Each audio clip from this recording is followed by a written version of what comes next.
इन पर आप देख रहे हैं लग्न चार्ट और नवांश चार्ट परिधि जैन जी का। सबसे पहले तो ये कुंडली जो है ये एक मिश्रित भाव प्रकट करती है। कहीं कहीं ये बहुत अच्छी है और कहीं कहीं बहुत ज़्यादा नकारात्मक हो जाती है।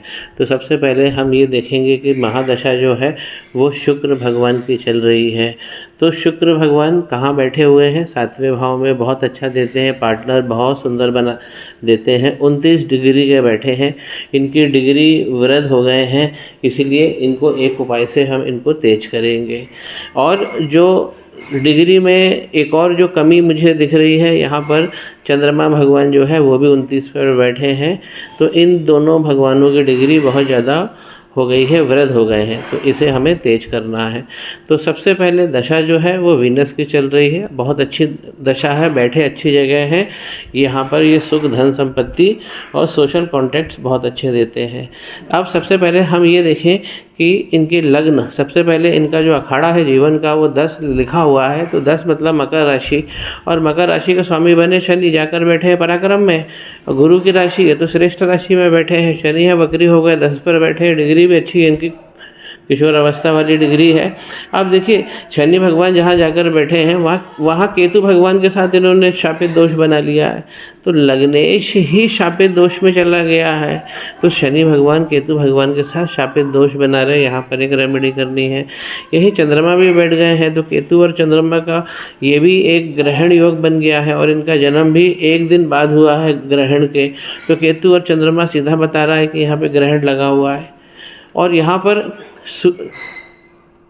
शनि भगवान का और चंद्रमा भगवान का यहाँ पे विषयोग लगा हुआ है। जब भी इनका विवाह होगा तो इसमें कुंभ विवाह होता है, तो कुंभ विवाह पहले होगा और उसके बाद में फिर विवाह होगा, तो ये विवाह इनका श्रेष्ठ हो जाएगा। अब देखिए सबसे बड़ी बात है कि जब हम लग्नेश ही हमारा कमज़ोर हो जाता है, जाकर केतु भगवान ने चंद्रमा शनि दोनों को पीड़ित किया है, चंद्रमा को दोनों भगवानों ने पीड़ित किया है।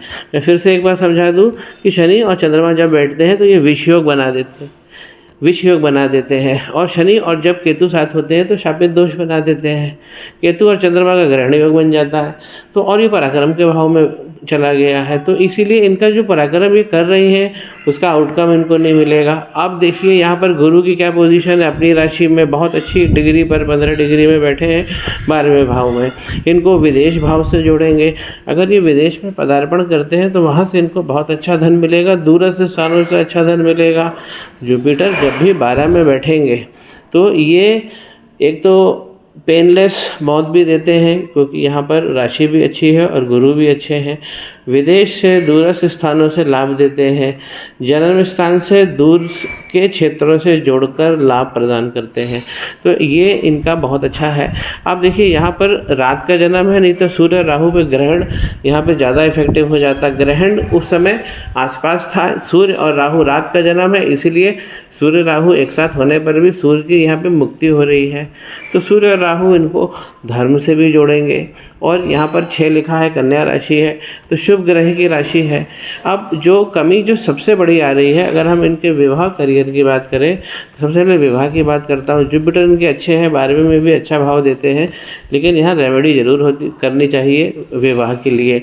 ये तो हो गया ग्रह के हिसाब से। अब अगर घर के हिसाब से देखें तो यहाँ 4 लिखा हुआ है, इसके स्वामी बने कर्क राशि बनी, तो इसके स्वामी बने चंद्रमा। जाकर कहाँ बैठे भाई, यहाँ तो शनि भगवान के साथ विष योग लग गया, केतु भगवान के साथ में ग्रहण का योग लग गया, तो चंद्रमा दूषित हो गए हैं डबल से, और 29 डिग्री के वृद्ध चंद्रमा है। तो यहाँ पे मानसिक अवस्था भी कमज़ोर हो जाती है कि व्यक्ति ऐसा ओवर थिंकिंग में चला जाता है। तो चंद्रमा यहाँ वीक है। तो इस भाव का जो है सप्तमेश वो स्वामी वो जाके दो दुर्योगों में फंस गया है, ये दिक्कत है। दूसरी सबसे बड़ी दिक्कत है कि मंगल, इनको मंगलिक दोष भी लगा हुआ, ये 7वें घर में मंगल बैठे हैं। मंगल यहाँ 4 नंबर पर कर्क राशि में नीच के हो जाते हैं, और 7वें के मंगल बहुत तगड़ा भाव देते हैं, और यहाँ पे 4 नंबर लेकर बैठे हैं, पूरी तरह नीच के हो गए हैं। तो इनको तो तत्काल मंगल का पूजन कराना चाहिए उज्जैन जाके। डिग्री 17 बैठे हैं, भाव अच्छा देंगे। तो इनका नीचता दूर करनी चाहिए और मंगल दोष को भी दूर करना चाहिए। तो ये इनको सबसे पहले ज़रूरी है। मंगल इसलिए भी ज़रूरी है कि ये जो इनका भाव है सुख का भाव, उसके भी स्वामी बने हैं और जाकर कहाँ बैठे हुए हैं, 7वें भाव में। तो मंगल का, और मंगल अगर दूषित होंगे तो सुख भी कमज़ोर होगा। इस यहाँ पर अगर हम देख रहे हैं कि 12 लिखा हुआ है और इसके स्वामी जुपिटर जाकर 12 में बैठे हुए हैं, तो ये राशि बहुत अच्छी बनी है यहाँ पर। लेकिन ये जो दुर्योग है इसे हम दूर करेंगे, इसमें करियर में और शादी में बहुत अच्छा इनको लाभ मिलेगा। यहाँ बेसिक जो सबसे अच्छा जो पॉइंट इसमें दिख रहा है, वीनस का यहाँ होना बहुत अच्छा पॉइंट है, लेकिन लग्नेश का उधर जाके ख़राब हो जाना ये बहुत गलत पॉइंट है। अब हम देखें कि जुपिटर 12 में बैठे, वो मैंने डिफाइन किया। अब लाभ का जो प्लैनेट है देखिए 8 नंबर, वो भी मंगल है और जाकर कहाँ बैठा है, यहाँ पे दूषित अवस्था में हो गया है। तो इनका एक तरफ लाभ फंस गया जो इनको करियर से मिलेगा, और एक तरफ इनका सुख फंस गया, और ये घर का भी सुख होता है। स्त्री के 2 घर होते हैं, जहाँ एक वो पैदा होती है और जहाँ शादी होती है, तो वो भी घर फंस गया इसीलिए क्योंकि इन दोनों घरों का स्वामी जो है मंगल, वो नीच राशि में आकर बैठ गया है। तो इसका हमें नीचत्व दूर करना है।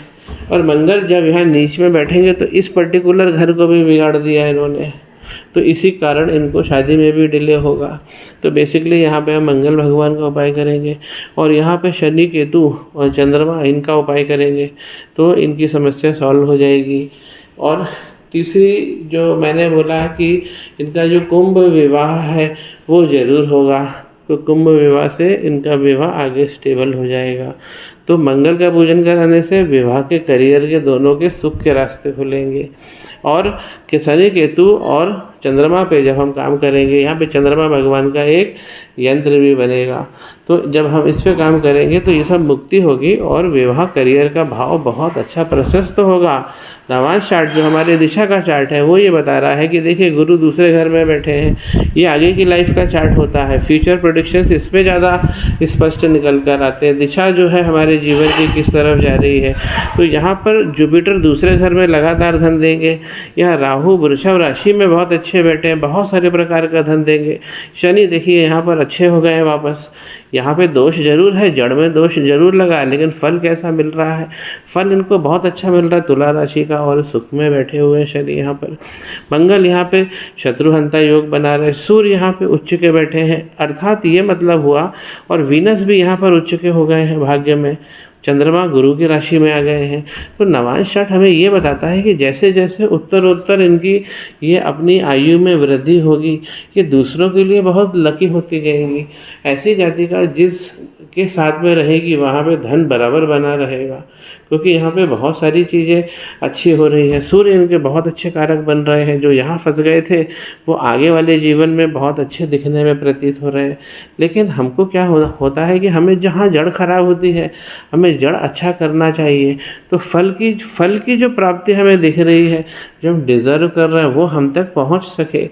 यहाँ पर केतु और मरकरी का ये कॉम्बिनेशन थोड़ा गड़बड़ होता है, और साथ में मंगल की राशि में, और मंगल यहाँ पे अगर हम जड़ में देखें तो नीच के बैठे हुए हैं, तो यहाँ पर बुद्धि की अनस्टेबिलिटी भी देंगे, एग्रेसिवनेस भी ऐसे लोगों को देंगे। लेकिन मैं ऐसी जातिका को कहना चाहता हूँ कि एग्रेसिव होने की ज़रूरत नहीं है, सब चीज़ें आपकी किस्मत में आ जाएंगी, सब चीज़ें दी हुई है, स्पष्ट दी हुई है।